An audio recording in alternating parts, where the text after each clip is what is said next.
and welcome to Little Learners. Today's video is just kind of a quick one about SATs. Now there has been a bit of talk in the news lately about SATs exams and also reception baseline exams. I did a video on that about 5 weeks ago now. I will link it in a card and also in the description box below if you want to wait until the end of this video to watch that one.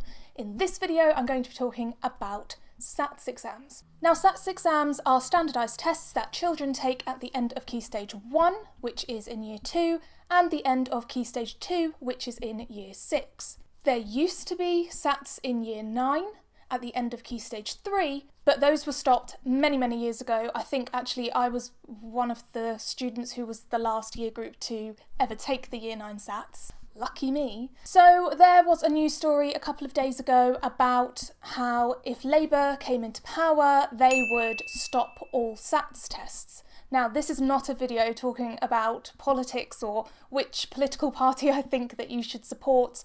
I'm just kind of going off what this report has said. The reason that there is so much controversy about SATs tests and standardised testing in general is because of the pressure that it puts on young children, the fact that it doesn't work for all children, and also teacher workload, which is insane when it comes to SATs time. So many mock exams and countless evenings, weekends, just marking all of these exams, really making sure that children can take a test. One of the issues with the SATs that I kind of always reference when I'm trying to talk to someone who doesn't know much about them is that they don't really test children's abilities very naturally. So what I mean by that is, for example, if a child is answering a question in a writing exam, they might need to think up different sentences to stick in there just to show that they can use certain aspects of punctuation.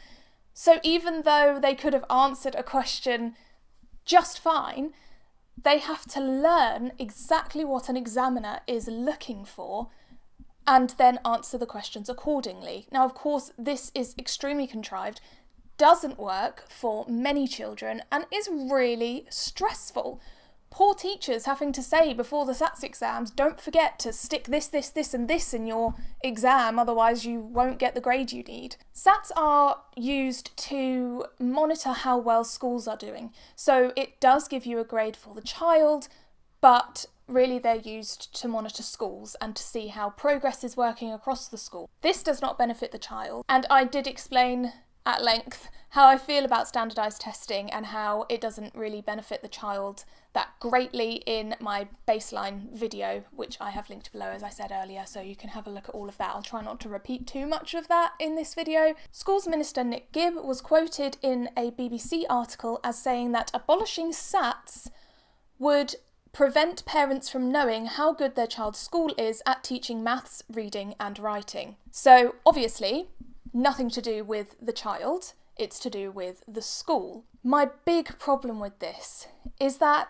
it doesn't always give a good view of how a school is doing or how children are doing. First of all, if we have to cause stress, anxiety, and in some cases children throwing up in the playground because they are so nervous about taking SATs, just to find out how well our schools are doing, then there is a big problem and we need to find out a different way to monitor schools' progress, because of course we need to make sure that schools are doing well, but not to the detriment of the children. Now second, SATs do give you an idea of how children are doing, their attainment level.